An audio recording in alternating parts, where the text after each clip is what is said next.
All right then. Well, actually, we should actually discuss Jeff to begin with. Well, we've recently at some stage. heard the news of his passing, so maybe you could start by just summing up for us what he meant to you as a bandmate, colleague, and friend.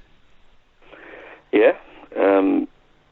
Well, I mean, we didn't have that much to do with each other in sort of recent. Well, not recent, but middle decades. I spent 7 years in a band with him, and we had a lot of good times, and we had quite a bit of success, and a lot to remember there. A lot of fun, and a lot of music played. And then for a few decades we didn't see each other much, and then just recently, last few years, we've hooked up again, and we were planning to do the Go Show, which we're still doing, but of course Jeff didn't make it, unfortunately, and it happened. A similar thing happened a couple of years ago with John Rupert, who also got ill when we were planning to do the Go Show. So it's I don't know, it's a bit of a hoodoo, this Go Show thing. I don't know. Yeah.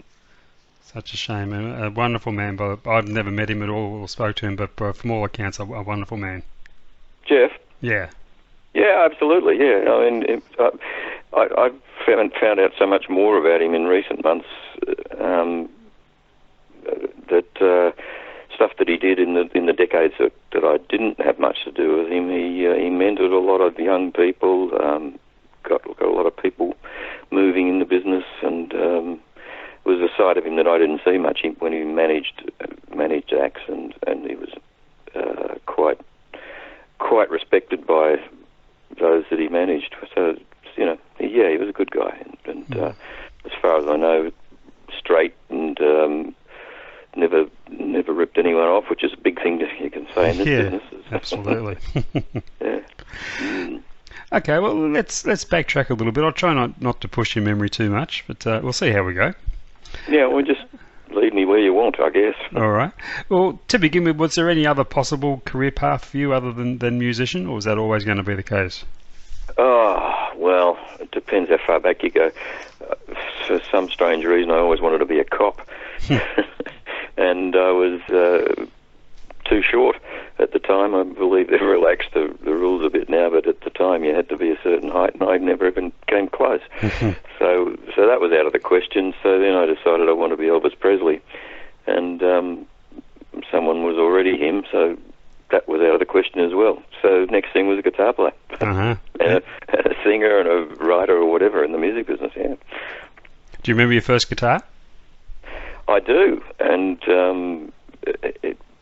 it was, by today's standards, it was a shocker. I mean, it's so hard to play because we're talking 1958, cheap guitars, which is what I was obviously stuck with at that time, were awful things to play. They were like fencing wire on a block of wood, just terrible. And in fact, when I was 11, which is when I wanted to play, I couldn't actually play when my hands were too small and too weak to actually press the strings and get proper chords. So I played mandolin for a couple of years until I could actually play a guitar, which nowadays you can go out and buy guitars for reasonable money, and they're terrific. But it's hard to believe for anyone today what the cheap guitars were like then. God, shockers. Well, would you say you're an ambitious young fella? Did you have designs on stardom? I did. Not to the point of walking over my grandmother to get there, but certainly I wanted to be successful. I didn't want to just be a guy who played guitar in the bedroom. I wanted to be out there, and I wanted to be noticed, and I guess, I don't remember now, it's a long time ago, but I guess I wanted to see my name in the paper and things like that. I remember going to Festival Hall in the early 60s, and Bruce Stewart, who you may know, used to run shows at Festival Hall on Sunday afternoons, and they'd be all the Melbourne acts and a few interstate acts and stuff. So I'd go there and I'd see bands like the Phantoms and the Saxons, and I'd see Johnny Cooper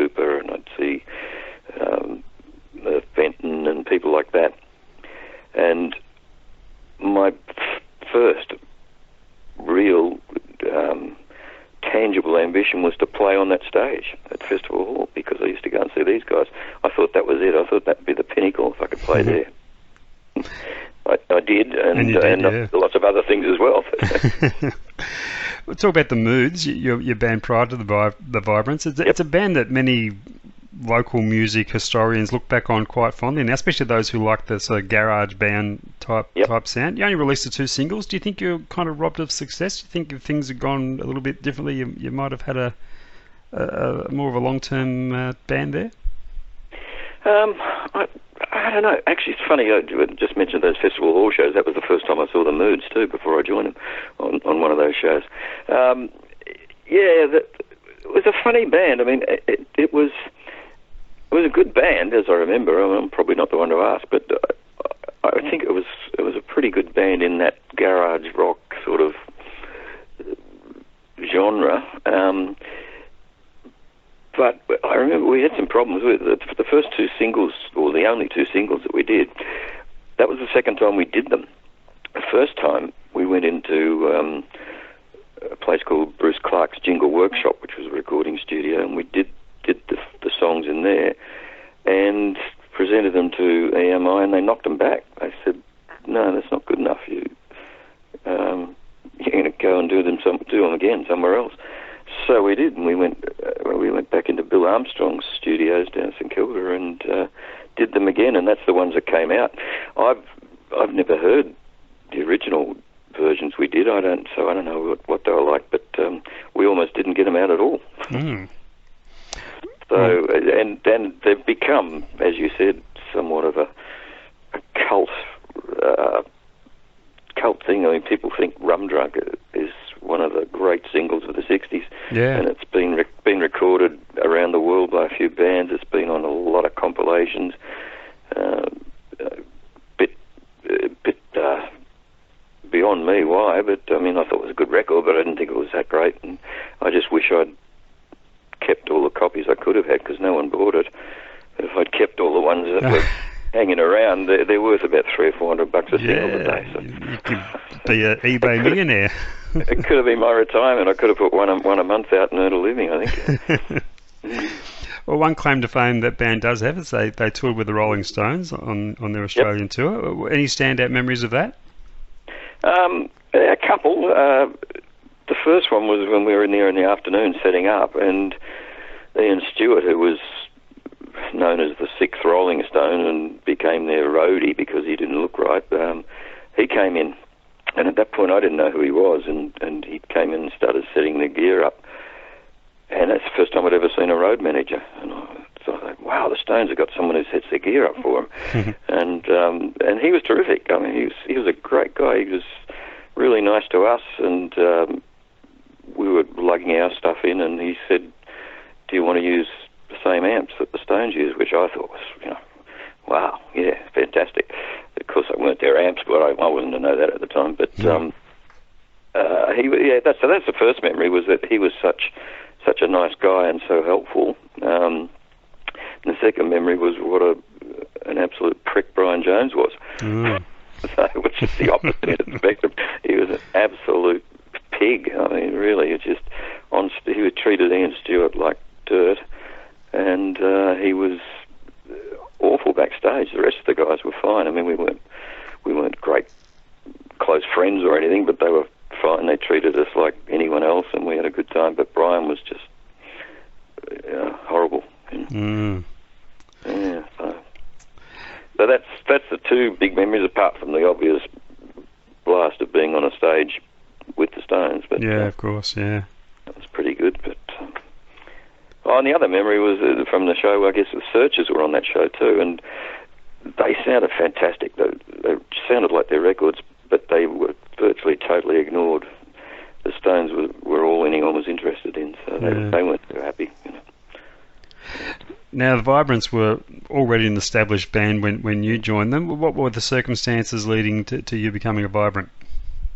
They came over from Adelaide to test the waters, so to speak, in Melbourne, which was the big hub of everything at the time. Melbourne was where it was all happening, and people were coming from Brisbane and Sydney and Tassie, all over really.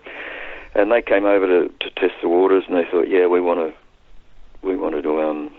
come back and stay. While I was here for a couple of weeks, they saw me playing with the Moods up at 10th Avenue, and I sort of met them, and that was that.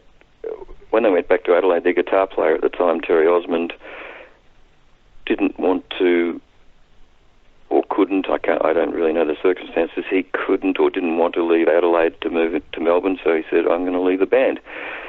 So they came over with a guy called Idris Jones, who went on later to be in the Mixtures, and, filling in on guitar, but he didn't want the job. He just said he'd fill in for him.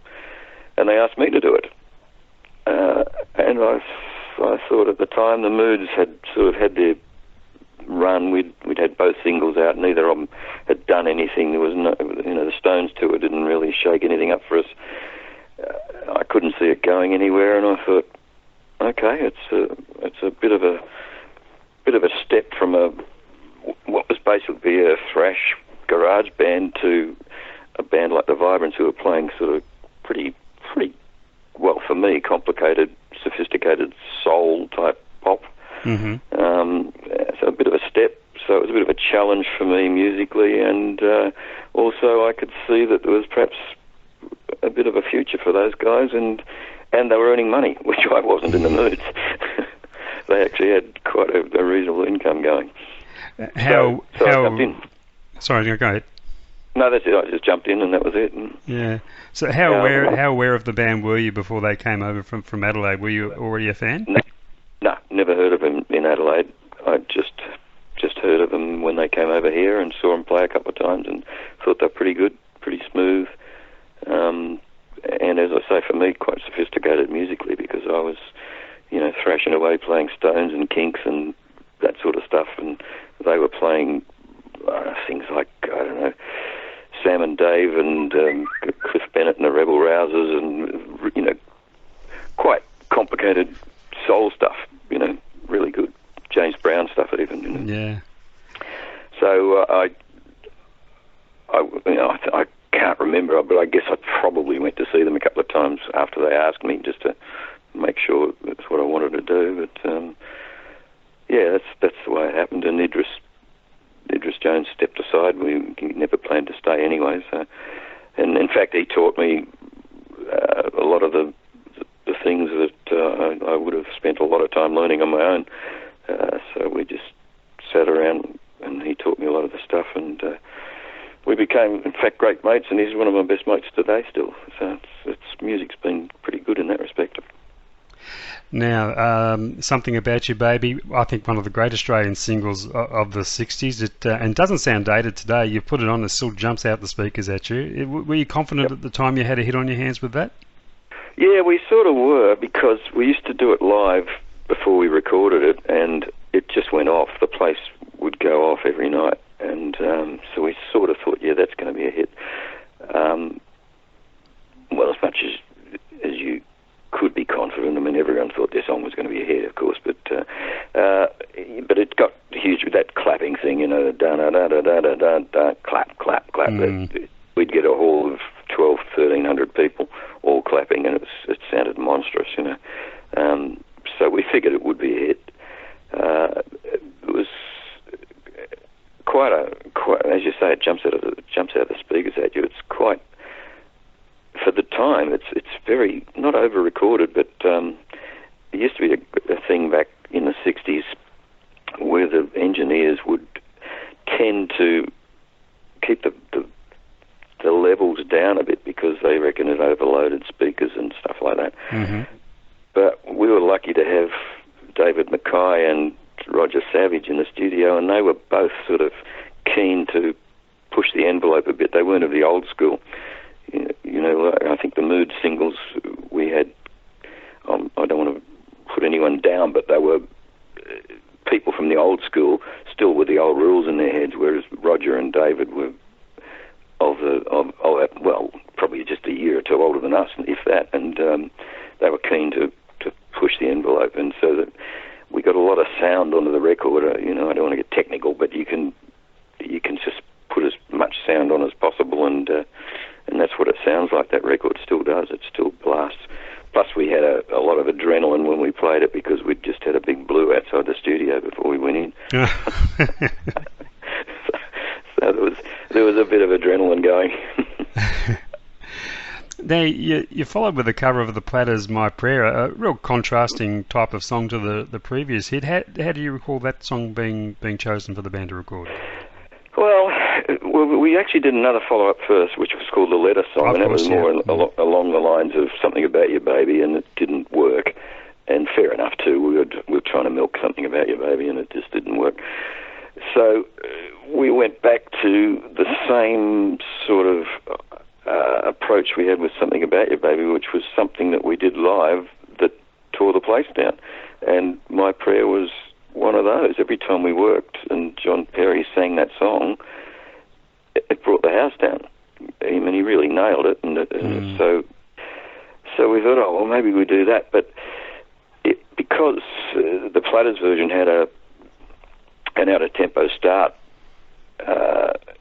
we didn't think that was going to work on a current pop single, so I managed to find an intro off an Isley Brothers record called My Love, and we put it on the front of My Prayer, so it was da-da-da-da-da, My Love, and we changed it to My Prayer, and just tacked it on the front, and it made it a workable single, and it worked better. I mean, it worked better than Something About Your Baby. Actually, it was a much bigger hit, but that's how it happened. It was just a big crowd pleaser, and so we went back to the tried and true.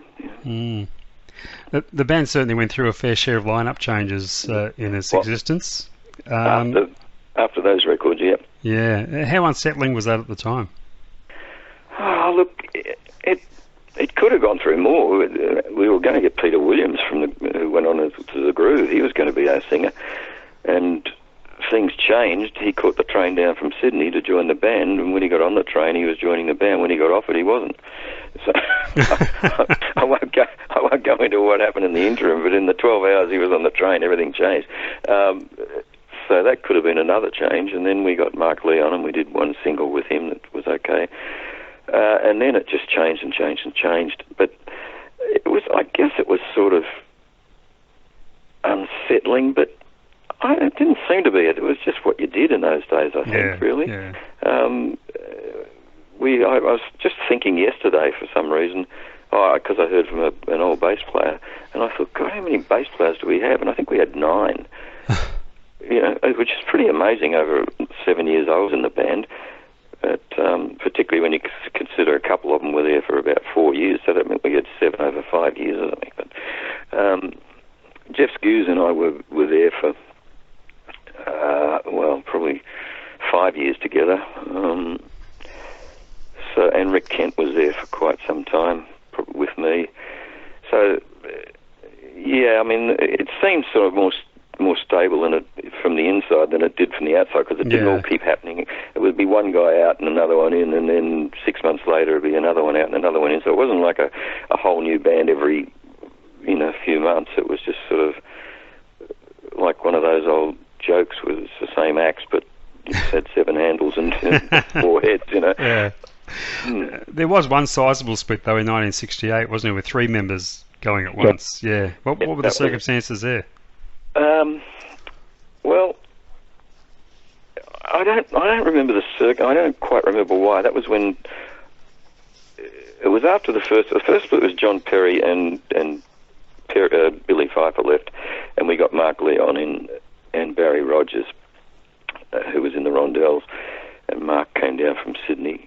And that band went for, I think, a year and a half, maybe.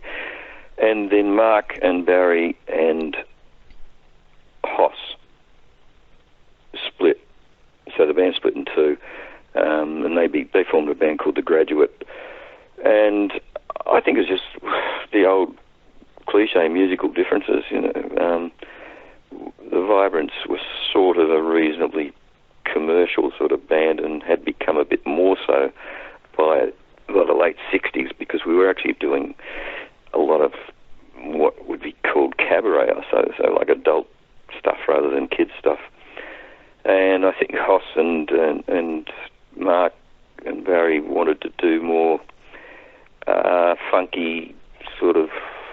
Mark was very much into Lou Rawls and people like that. So they just wanted to do a different time of year. Musical differences, I guess. It wasn't, certainly no personal problems, because those guys, were friends for many years after, and Mark Leon still is, so. Eventually you found yourselves with a female lead vocalist, Penny Parsons. Yep. How did that come about, and were you specifically looking for a female vocalist at that point? Look, to be honest, I don't remember how it came about, but I do think we made a conscious decision to have a total change and get a girl singer, because we probably thought it was getting a bit silly, just replacing one guy with another and on and on. So I think it was a conscious thing. Well, let's change the band totally, and because Rick Kent who'd been there, the drummer, had been there for maybe 4 years, 5 years, 4 years maybe, since I joined. He was there before me, but he'd been there for 4 years with me. He wanted to go as well. He just had other things he wanted to do. So we thought, well, if Rick's going to go, it's just Jeff Skews and me, that were relatable to the old band. Let's not try and just replace him and replace the singer. Just let's change it totally, get a girl. Where we got hold of Penny, I just don't remember. I know where she came from. She was in a band called the All Stars, but how we got hold of her, I just don't remember at all. So I can't help you with that one, sorry. That's all right. And I also can't help you with what happened to Penny. She seems to have dropped out of sight totally. Oh. So when the band finally did split in, I think it was about 1971, was the writing on the wall for a while there? Well, it was later than that. I actually left the band in 73. Oh, really? Yeah. Well, and at that point, Buddy England was in the band, and we'd been to Vietnam with a girl called Julie Oliver, who was in the band with us. So I wrote it right through till 73, and when I left the band, Buddy was in the band, and they continued with Steve Groves, who had been in the Kinetics and had been in Tin Tin in England. But Steve sort of took my place, and I don't remember who else, and I think they just lasted 6 months or so and packed it in, I think. But at that point, there wasn't anyone from the recognisable lineup at all, because I was the last man standing, really. Now, you mentioned that the band did play over in Vietnam. What are your memories of that? Did you ever feel fear for your safety while you were over there? Well, not at the time, but there was one particular flight, because we were flying around in helicopters, what they call gunships over there, and we were flying to a gig one day, and they peeled off and said they had to go somewhere and do something. So we just sat there. We didn't have much choice, so we sat there. And next thing I know, they're firing bullets down into the jungle and tracer bullets and stuff. And we're going, bloody hell, this is pretty weird. So, and exciting or whatever, And it never occurred to us at the time that if they were firing into the jungle, there were probably people firing back up at us. Yeah. Just never crossed our minds. And when we landed, when they finally, turned back on course and went back to where we were going, we got out of the helicopter. The guys, the pilots and the gunners started walking around the helicopter and putting their fingers in the holes where the bullets had gone through. Goodness. We were a bit concerned at that point, but it was all over at that stage. We had no idea at the time, because those things are so noisy anyway. The helicopters are so noisy, and with the guns going off, you wouldn't hear the bullets hitting. We had no idea that we were actually being fired at. Yes. I don't know why. It's pretty stupid to assume we weren't, but we just didn't think of it. Yeah. So looking at life after the Vibrance, how prepared were you for that stage of your career? Did you have a pretty fair idea what you wanted to do? No, I didn't. When I left the band, I left to go to England with a mate and just do that usual buy a van and travel around Europe thing, which Australians did back then in the 70s. And when we got to England, the mate I went with, for various reasons, girlfriend, other stuff, decided he wanted to come back home, and I thought, well, no point going home. I've left the band. I'm here now. I'll stay. So I stayed, and I ended up teaming up with a guy called Mick Flynn, who'd been there from the Mixtures stayed there. And he offered me a job playing bass for their band called the Springfield Revival, and I said, well, I just gave up playing to have a break, and he said, oh, pity, because we're touring Canada and the States and Europe, and I said, well, I could probably do that. So I did that for a couple of years, and then that sort of paled, and I decided to come back home.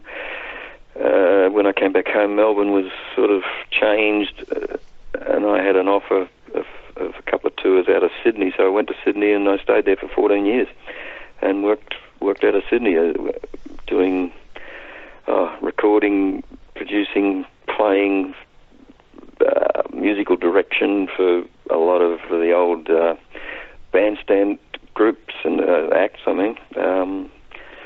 and I started a band up there called the Mighty Guys, which I did for 7 years. It was sort of a rockabilly band. So that became my home for 14 years. And, no plans. These things just happened. You're a bit of a session player for hire there too for a while, weren't you?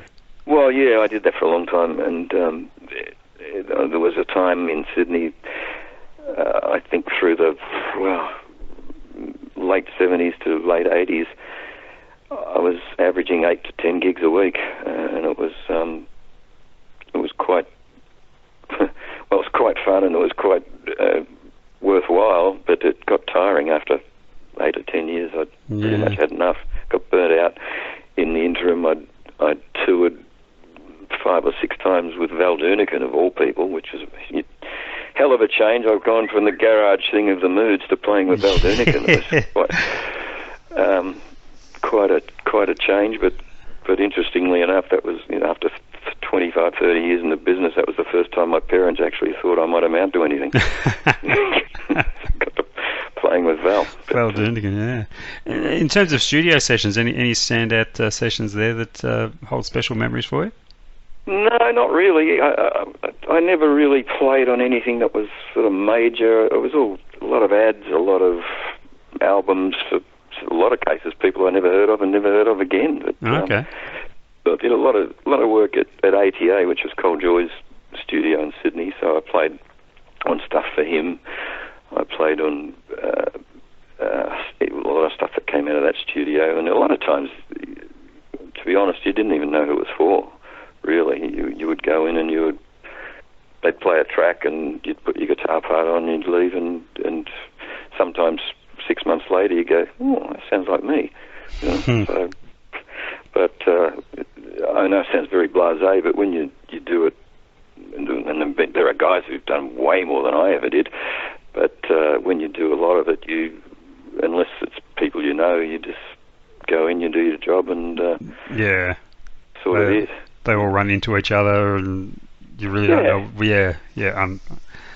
I was seeing a bit of material on the Mighty Guys on YouTube the other day. It looked like a fun band to be a part of. How do you look back on that time now? Oh, it was fantastic. That band was actually started to have some fun because of the session thing, and the fact that a lot of this stuff was quite wearing. You'd be playing stuff that wasn't necessarily all that fun. Go and play an ad for Sydney Zoo or Carpet Call or something like that. You got well paid, but it wasn't necessarily musically a lot of fun. So that band was started just to have some fun, really, and it got a bit out of control, and we ended up doing 3 albums, and we never intended to record it all. We just wanted to play some old rock and roll. So it worked well. I mean, once again, it was something that was never planned, and it turned out to be quite a lucrative little thing for about 6 or 7 years, and much bigger than what we ever intended it to be. And the other guys in it, Leon Isaacson, had been around since the late 50s, playing with O'Keefe and Dig Richards and people like that.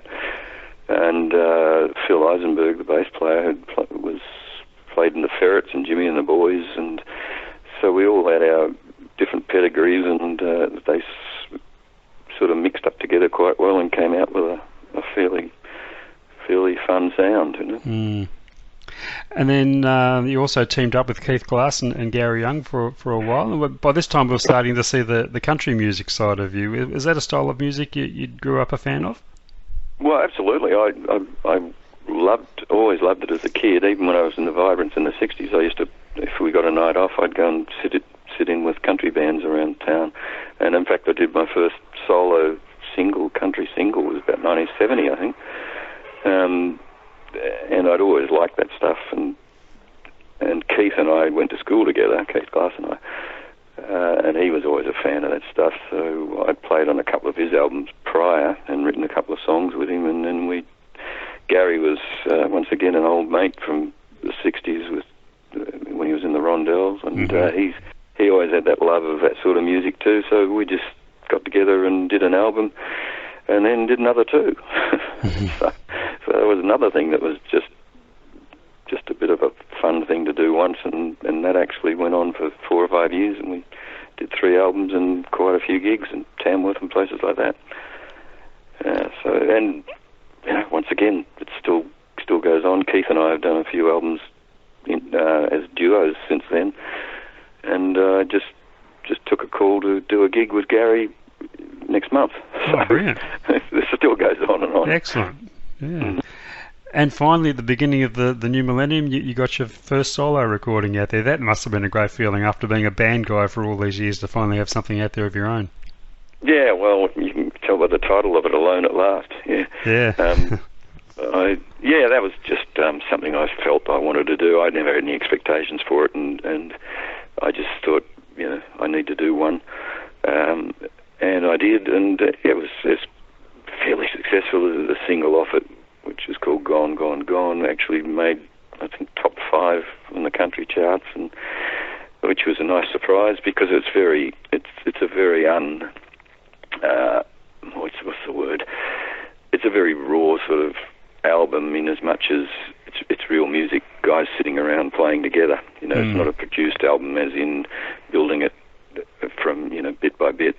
It was, 6 or 7 of us sitting in a studio in a circle, putting the basic tracks down, and that was quite nice. And there was a bit of work done afterwards, of course, but that was the way the album was done, and I was really pleased that it got the attention it did. It didn't make me any money, but that's not. But at least I did it, and I have it. That's right, exactly. And before I let you go, Mick, what else is keeping you busy these days? Well, not a lot. Life's quite laid back. We've got the Go Show coming up, which is going to be interesting. We're doing a little sort of a combo group with Peter Williams and Jamie Byrne from The Groove, and Rick Kent and I from The Vibrants, which was sort of almost the only one standing. So we're just going to do a little spot on the Go Show playing some groove songs and some Vibrant songs. So that'll be a bit of fun. I'm looking forward to that one because they're all sort of old mates, and we can't really do a Vibrant show of any sort with what's left. And Pete Williams is in a similar situation with The Groove because Tweed passed on, and a couple of the other guys don't play anymore. So we thought that'd be a good fun thing to do. So I'm looking forward to that. That's probably the next thing to keep me occupied. It's like a merger, the Vibrant Groove. Yeah, it is. It's going to be interesting, and it's as far as the Go Show is concerned, it's a different thing because they've not done anything like this before. But I guess it could be the start of some more because there's not that many bands around anymore that are all still intact. Yeah. Alrighty, thanks so much for your time, Mick. It's been fantastic catching up with you. Congrats on a magnificent career all the way through. Oh, thank you. Any advice for young players coming up? Get a job. I don't know. No, honestly, no, because the business has changed so much. I mean, the things that I did to get into the business don't exist anymore. I don't know the way in anymore. I have no idea. If I was starting off today, I wouldn't have a clue. Yeah, it's a whole new world, isn't it? Yep. Certainly it is. All right, it's all online stuff, and I don't understand that at all. Fair enough. Anyway, thanks again, Mick. Much appreciated. Enjoy the rest of your birthday. Thank you. All right. Cheers. Bye. Bye-bye.